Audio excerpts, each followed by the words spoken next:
Hello and welcome back to Dish the Dirt, the podcast where we go in search of Australian flower farmers and share their stories. I'm your host, Rebecca, and today I'm absolutely thrilled to be talking to two people whose story honestly stopped me in my tracks when I first heard it. Picture this, you're living in Sydney, you've got corporate careers, international business, IT, project management, life is good. Then a pandemic hits, and instead of staying on the couch doom scrolling, you pack up and head to a cotton farm in Toowoomba and start growing flowers for florists across Australia. That is the story of Jamie Rother and Caroline Azria. Have I got that right?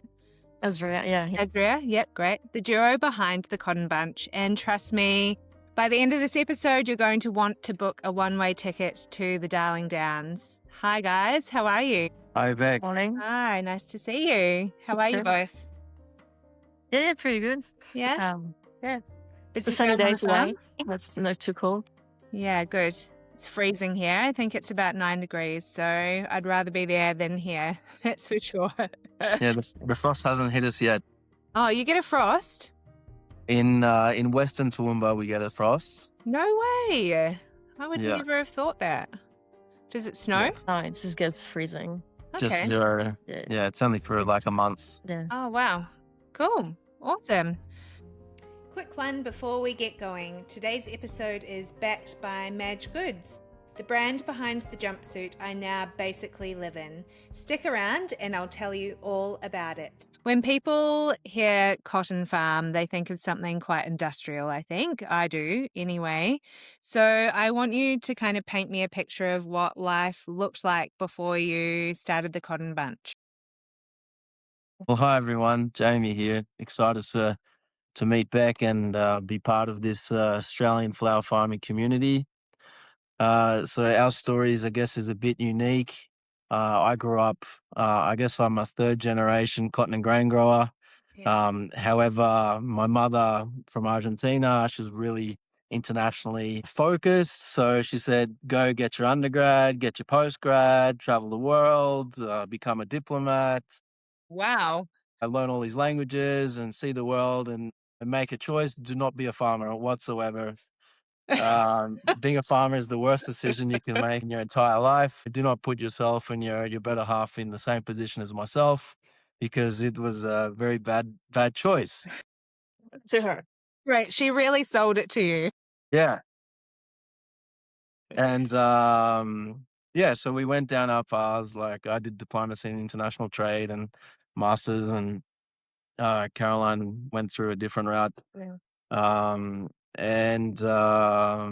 So we were in Sydney for just a couple of years before the pandemic. Yeah. And we were doing pretty good. And during this time, we saw that in Europe, where Caroline is originally from, that cotton stems and cotton bunches had been a thing. And we were like, okay, our family is one of 1,000 cotton growers in Australia.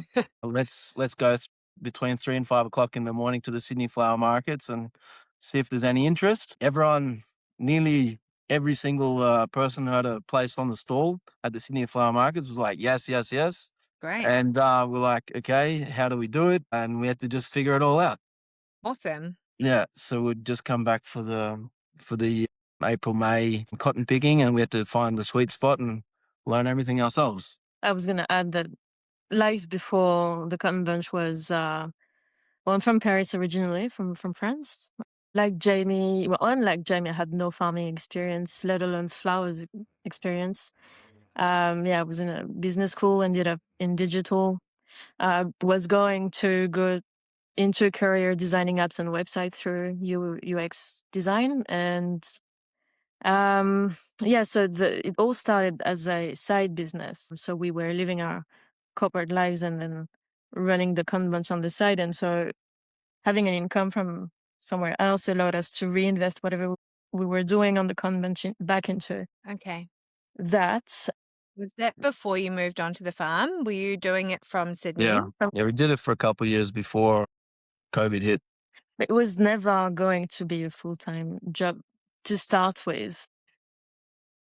Like, obviously, we were not on site and it was just a nice income on the side. Yeah. The turning point was really when COVID hit and two things happened at the same time. It was during a fashion of dried flowers, so cotton and wheat were dried flowers, and there was a massive shortage of flowers in Australia.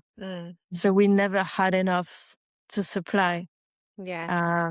And our wholesale clients were begging us to grow more and asking us what we can grow. And the only fact that we had a piece of land to be able to grow flowers was just very exciting to them because it was hard to get flowers at that time. Yeah, so that was sort of. We also came up to Jamie's family farm to escape the lockdown in Sydney. Yeah, great. That was, yeah.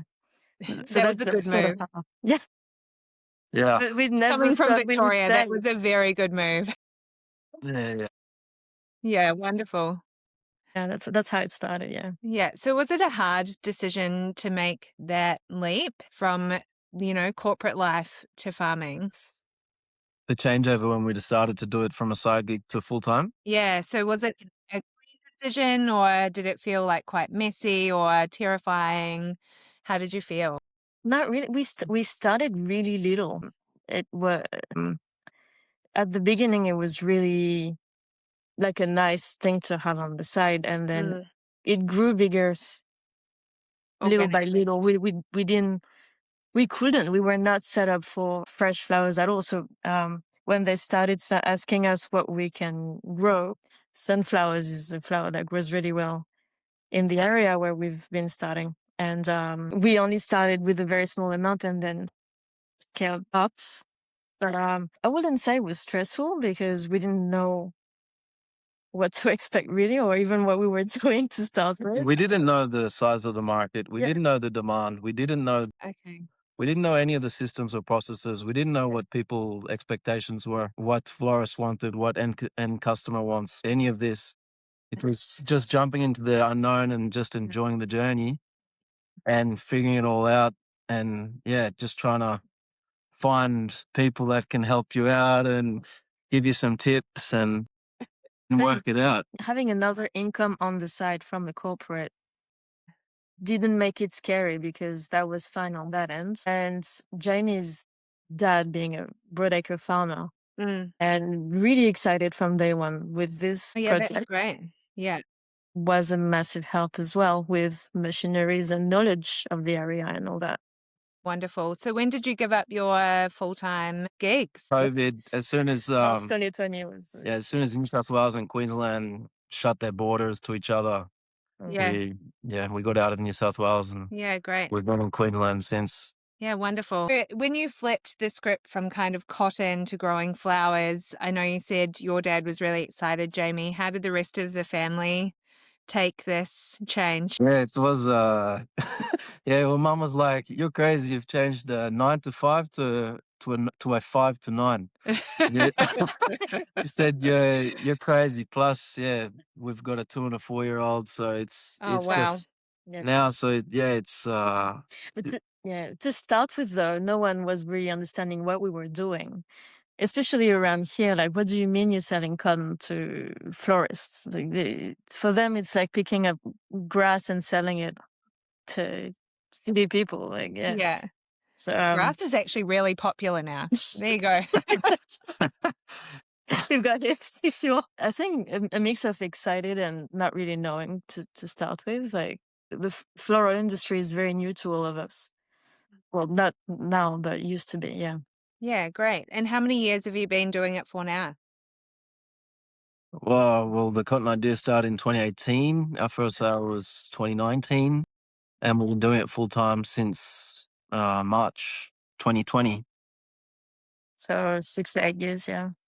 So I read somewhere that you said you had to throw the word yield out of your vocabulary, and you wanted to talk about aesthetics, not yield. And what does that look like in practice? Like, what does that mean? Yeah, so horticulture and broadacre agriculture, completely two different mindsets. Like horticulture and I guess for this case, floriculture is you've got to get that end product you're like the person who's going to buy your bunch, they literally make up their decision. It's like you go onto the shelves at a farmer's market or a supermarket or something. You're going to make that decision in 2 to 3 seconds or even 1 second. So you've got to get that end product very beautifully done, which is a very difficult process. Whereas in the broadacre schemes, it's kind of just like big land, big machinery. You kind of spread your risk, and then you just hope to get high yields per hectare. Whereas here, it's like this client needs 10 to 20,000 stems per week, and it's all got to be within these specs. This one wants you've got a 2 to 3 week window in Christmas to get the Christmas bush off, and it's got to be these specifications. You can't give C grade, D grade, E grade, and all this stuff. It's only the A grade, B grade. Yeah, and you've got to look at it from a completely different mindset. And also, there's a lot more people involved. There's a lot less automation. Everything's hand cut. There's a lot more systems and processes you got to put in with the more people along the process. Yeah, it's a completely different ballgame. Yeah, well, I think Dad's was a big help. Like he's been farming since he was 15. Yeah. And he's very entrepreneurial minded, and he's like, oh yeah, come on, let's go. Like do your research, see the market size, how far behind is Australia to the States and Europe and the rest of the flower market. You know, you know, find your people, get your inner circle and your middle circle and your bigger community. Get them all involved, whether it's the mechanic or the builder or the cold room people or the truck people or, the end client to be able to help you with what's needed for future demands, a 5-year plan, 10-year plan, and a bit longer term plan. And I guess that was kind of exciting. And I guess there was always the demand from clients, whether it was wholesale or direct. Okay. And that kind of created that momentum, and we had to just continue on that momentum. And it was a rocky, but yeah, farming, you get hit left, right and center, floods in 22, droughts coming, hail, you name it. Frosts. We missed a few Mother's Days because of frost. Yeah, like it's Wild. It's wild, yeah. But you just got to enjoy the ride. It really is wild. How do you think your other skills from your previous life have kind of overlapped into what you do now? I think, well, maybe at the beginning, you want to talk about your side of things? Well, I think I've always been crafty and loving artistic stuff. So I completely self-taught myself about forestry and was just really trying stuff. We do the farmers markets on weekends.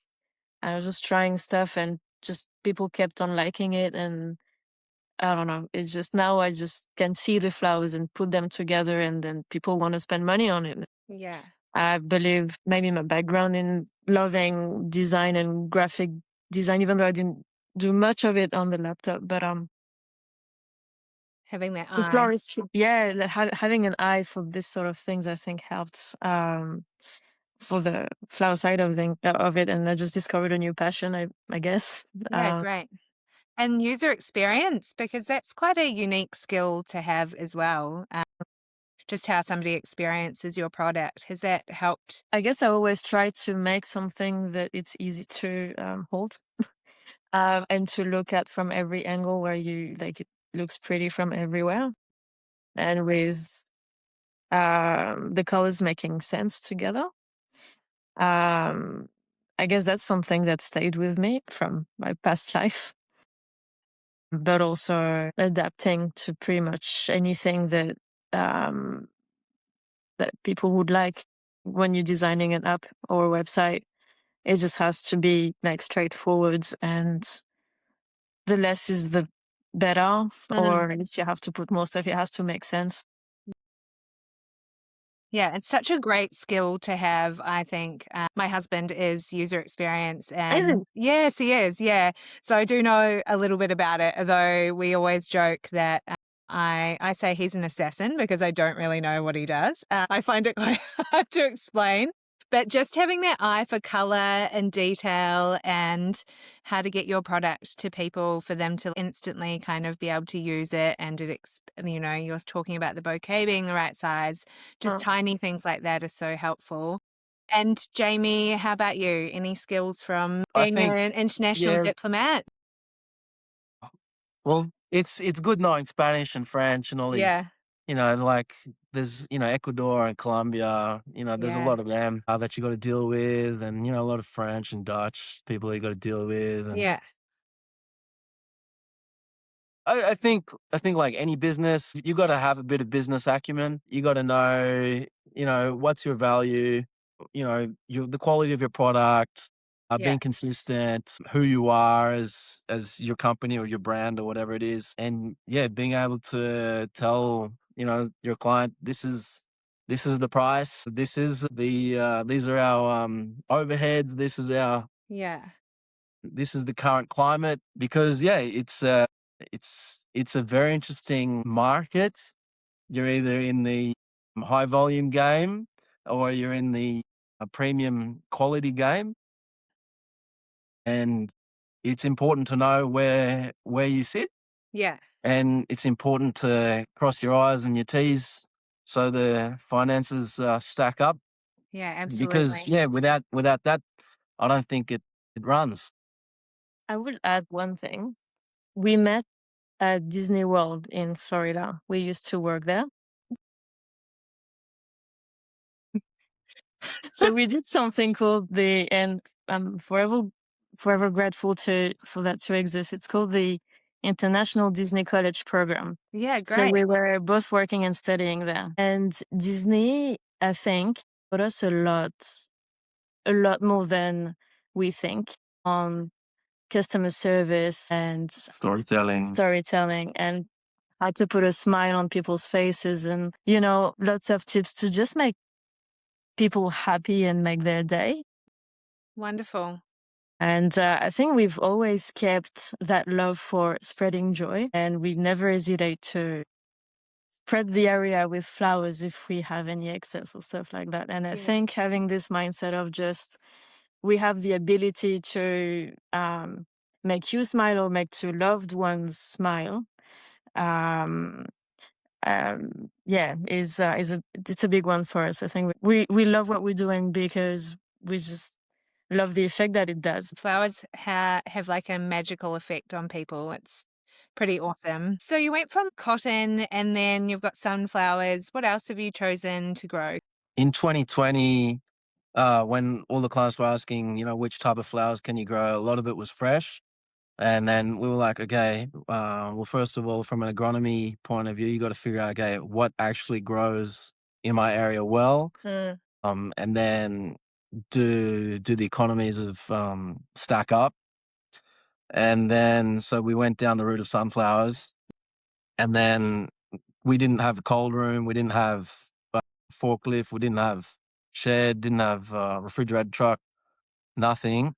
So we just had to figure that all out, and mistake after mistake, you just learn from your mistakes very quickly, and then then that kind of we had a lot of interest in the sunflowers, and then we also started here growing different types of eucalyptus foliages, because there was a big demand for, particularly since 2020, big demand for foliages. And then that kind of got us into the wildflower industry, understanding all the eucalypts, how to grow them, which varieties to grow. And then that's when we actually accidentally struck upon this wildflower farm in Hampton, where we're going to be hosting this August. Yeah, great. And it was an abandoned 40 acres, which got burnt down in 2019. Whoa. There was an arsonist at the neighbors, and No way. the whole farm and all the way down to the valley, down to Esk, from Hampton to Esk, got burnt. Wow. And that kind of stopped a lot of the flower farming. And there was a lot of flower farming export in that entire area. Okay. Particularly in the 80s and the 90s and the early 2000s, sending to Japan or sending to other parts around the world. And we were like, okay, we've got to, if we're going to expand we couldn't do everything that we wanted to on the flat black soil broadacre properties. So we needed to expand wildflowers through that. And that's exactly what they had on that property. There's about 5,000 or more Christmas bush that survived the fires, and they actually came back stronger. We had to come in here, clean them all up. They were like 15 meters plus tall. So we had to cut them all back to like a meter and a half. Get them all cleaned up, nutrition and mulch. And then a lot of the proteas and the South African and the Australian wildflowers like the Banksias, we had to replant them. So we had to put in a whole new irrigation system and get the pump going again and put in the tanks and just clean up the property. Dump runs, metal runs, all of that stuff, just to get the place back up and running. Yeah. Was that always the plan, to go down wildflowers route, or was it just something that really interests you? No, it was just something that was different. It was interesting. Like, we were actually contending, because for a growth of the flower farm, we had to find A, good soil, B, irrigation, and then, C, do we make the choice? Do we do open field and risk it? Or do we do greenhouses and try and get high tech? Yeah. The barriers of entry, the costs of entry, and all of this stuff. And because we already had a couple of years' experience, or a year or 2 years' experience in doing the eucalyptus foliages, that kind of felt like the right direction. And in terms of our customers' demands, that's just felt like the right decision. And when we got this farm, because it already had the Christmas bush, there was already positive cash flow just from the Christmas bush. So we thought, okay, there's a lot less risk going into this, and we can experiment and grow along the way. It just seemed right. I think I think it was another one where the planets aligned. We were looking into getting our own farm, preferably flower farm, if that would have been possible. So we were looking at the markets for a while to buy land. And the real estate agent, so she was in touch with the previous owners of that farm, and they were looking to sell, and then not, and then yes, and then not. So during one of the yeses, she introduced us to them, and they were looking to sell that farm to other flower farmers. Yeah. And that's sort of how and why we ended up there, learning a lot from them about wildflowers and how they used to operate and all that. Yeah, great to have that previous experience. Yeah, of handover. we wish it was a bit more cooperative after selling, but it's been a great learning journey. Before we jump back in, a quick word about a brand I love, Madge Goods. Madge makes the Stella jumpsuit, and it has become the thing I reach for on every farm day, market morning, and recording day, when I want to look good and feel good in equal measure. Proper cotton drill, it's a relaxed fit, 5 real working pockets, sizes 8 to 18, made for people who actually work with their hands, which is pretty much all of us in this flower world. It's the work of one woman, Louisa, a florist amongst many other creative pursuits, who loves getting busy with her hands and couldn't find one good thing to wear that kept up with a busy and real working day. Something to take her from the early market to working in a shop to meetings to going out straight after work. So she made it. Mine is terracotta red, and I am a little bit in love. No thinking required, zip it up and go, and you can layer under it when it's cold, which is so perfect. It's $180 of cotton drill already washed and softened that you will wear to death. Trust me when I say that. Head to madgegoods.com or find them at madge_goods and use DIRT15 for 15% off for a limited time. Madge gifted me this one, and I mean every word of it. So let's get back into it. So what does a week look like at the Cotton Bunch? So sunflowers are our cash crop. That's the one that keeps the wheels turning. Yeah, we're doing tens of thousands of those every week. And so every day we've got a team picking, packing, and sending those sunflowers out. 10 picking. Yeah. Where are you sending them to? Just to Sydney markets, or do you export? Yeah, so we did start just on the East Coast, and then we branched out all around Australia. Mm. But recently, in the past few years, we've just been trying to do more just in Southeast Queensland, because Southeast Queensland's been growing quite a lot, particularly the Toowoomba region where we have our farms, Brisbane, which is only an hour and a half away. Yeah, and the coasts. That's where a lot of the clients are from. And so, yeah, we've been being able to service that. Obviously, yeah, there is a lot of international demand out there for those that want to export. But at the moment, yeah, as we're growing, we're experimenting and we're seeing the different avenues. Yeah, Southeast Queensland's been the biggest growth market. So what does a perfect stem look like to you now as opposed to what it did a few years ago? How's it developed for you over time? I'd say the criteria of what a good stem is has always been the same. And we always asked how it's supposed to look like to know what stage of opening the flowers have to be. I don't think we've necessarily evolved in that matter. I'd say maybe Jamie's managed on the farming side of it to pick enough flowers that we need that are at the right stage that we need for everyone.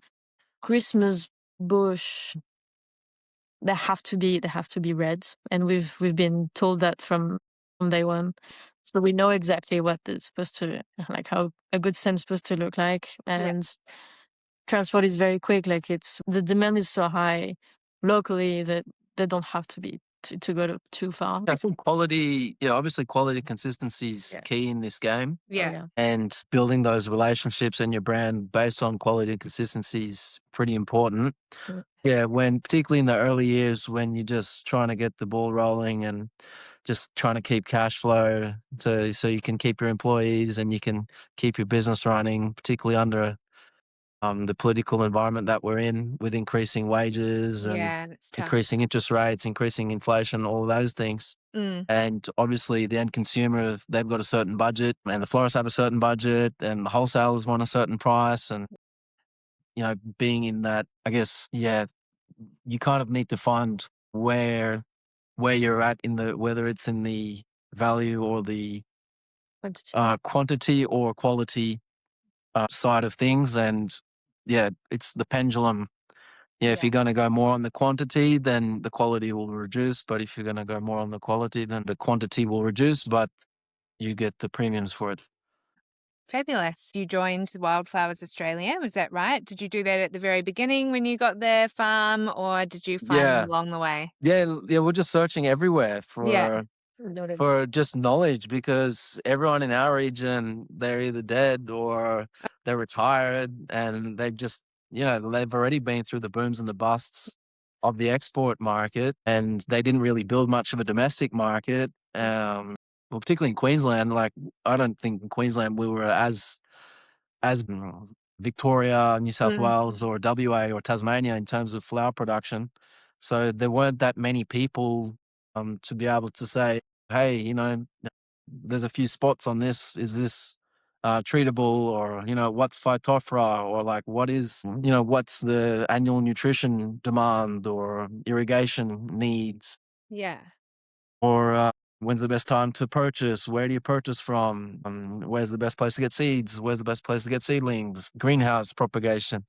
Yeah, so many things. There's just so many questions and not enough answers. And the wildflowers, called up and talked to Bettina, and then Bettina's like, "Oh, come down to Craig Scott's East Wildflowers." They had a bit of a talk, and there were a lot of growers, and the florists had a bit of a presentation, and we went around the farm, and then there was also another one we ended up going on a tour 3 years ago from South Australia, all around Victoria, all the way up to the border in Echuca. And that was really good to go on the pre-conference tour and be able to see the big dudes, the little family farms and everything else in between, and to be able to talk to the florists, ask what they want, and yeah, just be able to see all the different types and the different avenues that a flower farm can go. Yeah. How has it changed being able to connect with those other growers for you?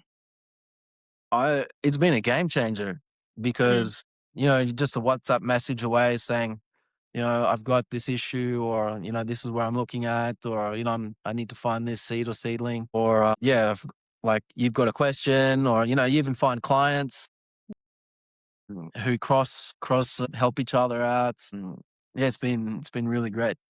Wonderful. And people are coming to see your farm during the 11th conference. What can they expect when they come for the farm tour? Yeah, we're excited to be hosting this year, August 12th. Yeah. And I think it's around lunchtime. People heading from the Sunshine Coast towards Toowoomba, Yeah. our way to our Hampton wildflower farm. So yeah, we've got a lot of South Africans, wildflowers, a lot of Australians like the Christmas bush, woolly bush, tea tree, wax, Yeah. eucalypts. Wow. Yeah, it'll be just before the Toowoomba Carnival of Flowers, so hopefully we'll have some beautiful ones that'll be ready to go or nearly on their way. Yeah, you'll be able to see a story of how we've come in and cleaned up a burnt down, abandoned flower farm and turned it around. That's pretty incredible in itself, isn't it? Going from kind of cotton to sunflowers to buying something that was completely torched to bringing it round to sell flowers. Like, that is one incredible journey. Yeah. Yes, thank you. Yeah. Yeah. No, we couldn't do Absolutely it amazing. you need the yin and the yang. Yeah, absolutely. So what's your proudest moment of running the Cotton Bunch? And you can both answer this. Like, what's the thing that's made you go, wow, like, this is real. I've done this. This is so cool. Well, there are many little events, I would say. Maybe the most wow one, I would say, was this past Mother's Day, where we had pretty much everything right, to the point that we wished we had even more. We got to have all of our products for that important day and like just spread all of the farmers markets around Brisbane with lots of different flowers. So like we had gorgeous king proteas and proteas, like different colors of white and pink, and lots of leucadendrons and Blushing brights and eucalypts. And I got to do so many different types of bouquets with the sunflowers, with eucalyptus, with like everything. Like we had so much more, and everything was coming from us. Yeah, amazing. Which, yeah, was incredible. So we got to, for the first time, I know it's crazy, we should have done this in the past, but for the first time, we, with the team, prepped a whole heap of bouquets. Yeah, I'm very thankful to the team to have been able to like be very skilled on that as well. Prepping lots of bouquets that just sold out straight away. And everything, having everything coming from both farms together and like mixing wildflowers with sunflowers and sometimes even and the drieds, yeah. and the drieds as well. Yeah, great. Yeah, I'd say yeah. That was a wow for me, where I was like, okay, yeah, we're really doing this. Yeah. Yeah. Fantastic. In the early stages, when we had no idea about the floral industry, and then we had all this demand, like particularly in the early, like we were really struggling because we didn't have any idea about the fresh flower market. And then, I remember we got like a few clients here and there, and we were like really proud of doing like 2,000, 3,000 sunflowers a week. And we were like, yeah. And then like all the big dudes came out, like, we want X amount for us. And then we were like looking at each other, we're like, we don't have a cool room. We don't have a cold room. We don't have refrigerated trucks. We don't have any idea of what we're doing. are we even capable of pulling this off? And then I think that overcoming that challenge and being able to do all the back end stuff, and then obviously learning from the farmers markets and talking to all the clientele and seeing what they like, what they don't like, and them giving us our yays and nays. I think all of those little wins there have been a big part of that journey. Yeah, great. Those are the things you have to hold on to when you're farming too, because it's not an easy ride, is it? You've got to have a lot of grit and determination sometimes. And I'm just going to ask you quickly, what's genuinely been one thing that's kind of brought you to your knees? Because I do want to acknowledge that farming isn't easy, like it's not all skipping around picking bunches of sunflowers, although that's like you can't skip because they're bloody heavy. But Yeah. People don't know about that. Yeah. That's right. But what's genuinely been something that you've kind of gone, shit, this is really hard? Well, first of all, on my intergenerational family broadacre farm, it's black soil. So like when it's really sunny and drought struck, it's like concrete. And Wow. like when it's wet, it's like sinking sand. So we've got to hit our targets each week. And if it's a huge, massive rain, like sometimes we got like 150 mil. And you still got to come and hit your targets. So you make a big mess of the farm and all of that. Or like we had scenarios where like we got a massive contract for like wheat bunches in the early days, for example, and then same for sunflowers. And then we had the major floods, and the shed didn't arrive on time, and the machine didn't arrive on time, and you're not able to reach those targets. And then you got the team complaining that they're to their knees in the mud, and Yeah. 5 kilos on each foot trying to pick. yeah, and you're in the early Wow. days, and because after the floods, all the insects want to come to your stuff, so then the quality can be reduced because they put black spots or stuff Yeah. on it, and there's a lot of things that throw Yeah. you. I will give another example on this past Christmas bush season. So we got the farm back in 2022, and we've been reviving it. So all the Christmas bush trees were like too high, and so we had to cut them all back down to a meter. And so now 4 years later, they were perfect juvenile growth, beautiful branches and all that. And we knew we would have had a lot. We based ourselves on the estimations of how it was looking like the previous seasons. But we underestimated the amount of flowers we had and overestimated the team's capacity. Okay. And so we had everyone on edge, everyone on their knees, literally after 12 to 16-hour days for a good 10 days, 2 weeks, until we managed to like bring some more people, or even like taking the sunflower team on the Christmas bush and like everyone like trying to pull this off, having the pressure of the clients waiting for their flowers at the perfect time and us having to deliver. Like it was mental on both the business and us as a relationship, and on our family and kids. And it was, everyone could just feel how difficult and challenging it all was. On the last day, it was a massive relief. Oh my. I think on that note, HR, I guess for any business, is very difficult, and knowing which profile works.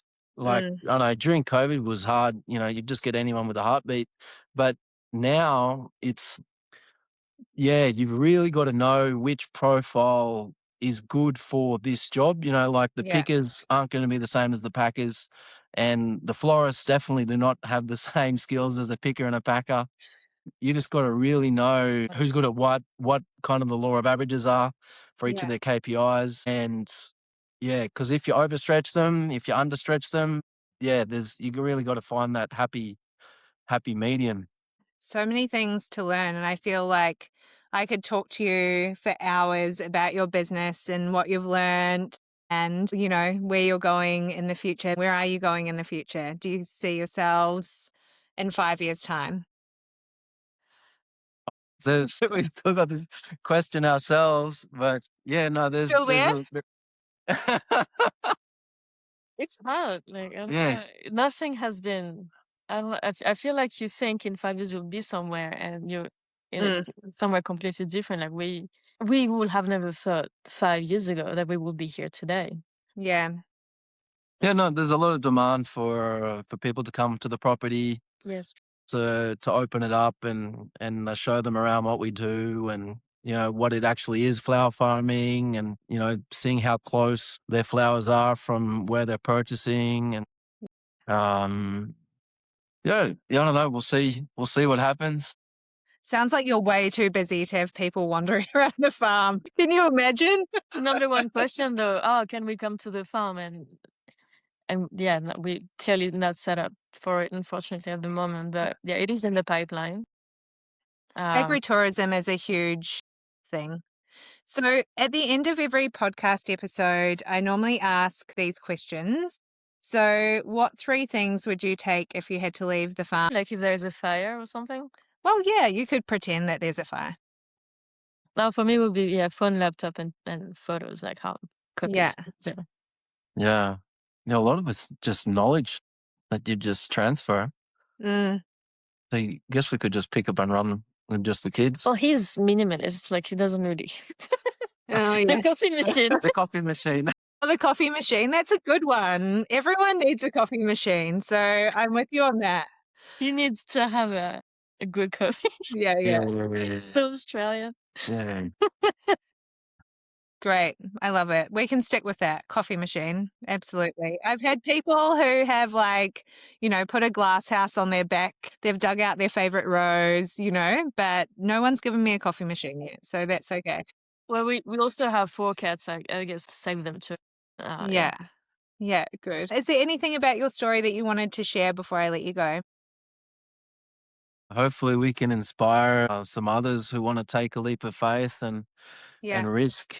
And like if you're passionate, if you find the passion or if you really enjoy it, or like I think there's always going to be room for agriculture and flower farming, even in the booms and the busts. There's always, like I know talking to all the big dudes, they always want people, they always need people, and they always need right profiles. And a lot of the times, passion is more important than skills. Yeah. So, and if you've got it in you to go on your own and have a crack, go for it. And enjoy the ride, enjoy the journey. Yeah, and I think we should be grateful to have found each other because we complete each other a lot. Like he does and knows things I have no idea about, and I think the opposite is true as well, which very often has helped. Like he's got crazy ideas, and I'm like, wait, hang on, let's come back on Earth and try and make it work.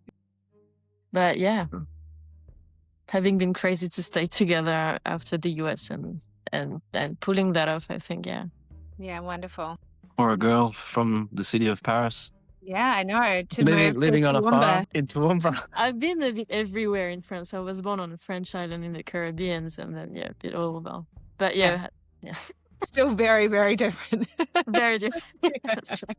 That's right. Lovely. Well, so great to talk to you both, and thank you for coming on Dish the Dirt and sharing your story behind the farm. It's totally inspiring. Your story is pretty incredible, so you should be so proud of yourselves.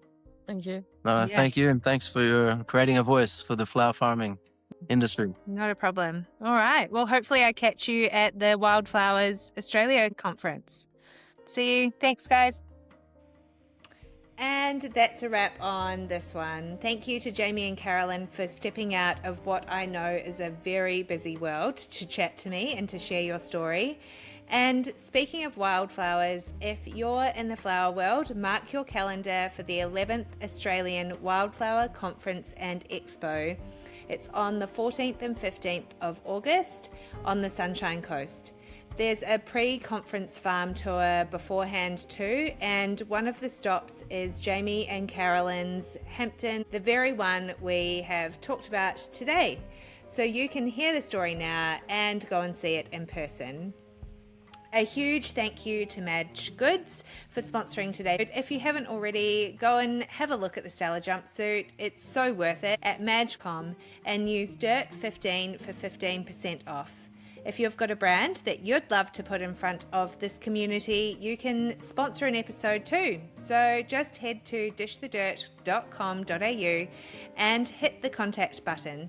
I'd love to help bring your brand to listeners around the world. Until next time, keep being blooming fabulous.